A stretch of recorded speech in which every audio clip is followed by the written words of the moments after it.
We have reached a place in the Marvel Cinematic Universe where connecting all these movies together, it's becoming a baggage for new films with new ideas telling a different story. Let's talk about it.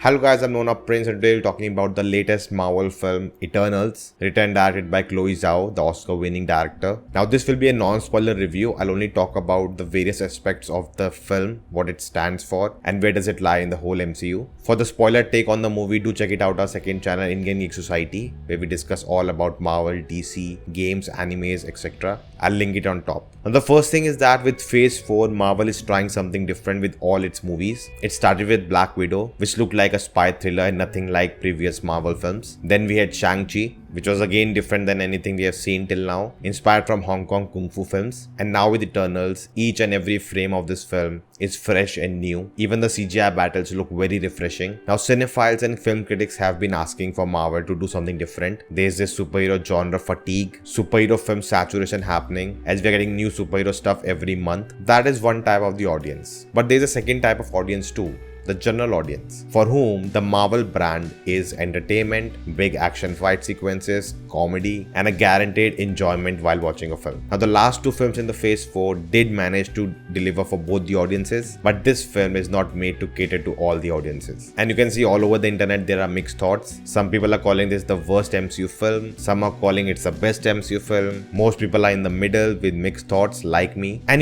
this is the struggle that MCU will be facing in the future as we go along with different stories and different storytellers. Now my biggest problem with this film is that this film exists in the MCU, and that's the biggest demerit of this film, because the baggage of connecting this universe to the other films, it just doesn't fit in. At many places it doesn't make sense. The film is portraying such a big event on Earth, but there's no other MCU characters to be seen. Definitely maybe in the future we'll explore that, but at least in this film it feels very weird that there's no one around. It's just the Eternals. And I wouldn't have this problem if this film was not in the MCU. But because it is, the absence of other heroes is a big hindrance in the storytelling in this cinematic universe. The second thing is this film gets into the cosmic universe of MCU. Suddenly we are talking about gods, celestials, Eternals, the fate of the universe, how it's created. And getting into all of that, suddenly everything we have seen till now, the whole MCU, the human characters, all of it feels like they don't even matter. Because now we are talking about gods. A human cannot even comprehend this. There's no way even a super soldier, Captain America, can stand in front of those. So there's too much happening in this one film, and that just brings it all down. And the thing is, you cannot really talk about this film in a vacuum. You have to talk about it in context of other MCU films, because it is connected to it.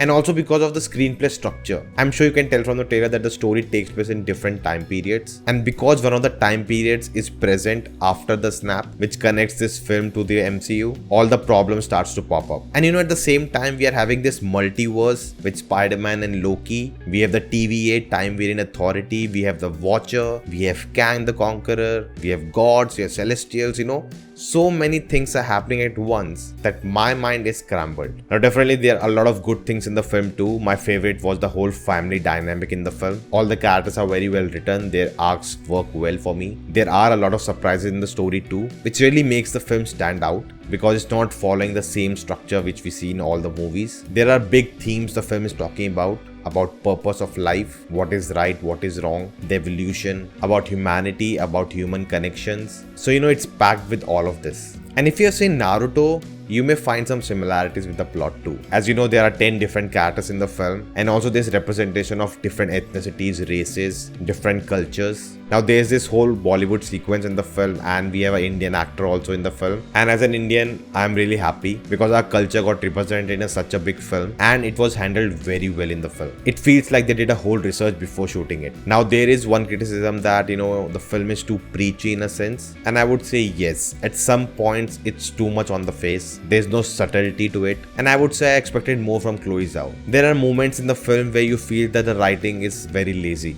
I felt like, come on, you could have done that better. Now technically the film is brilliant, amazing cinematography, amazing work by Ben Davis. The VFX is outstanding in the film. There are some sequences which are just mind-blowing and will be regarding iconic and will be referenced in the future for other superhero films. The whole ensemble cast did a great job. Richard Madden was great.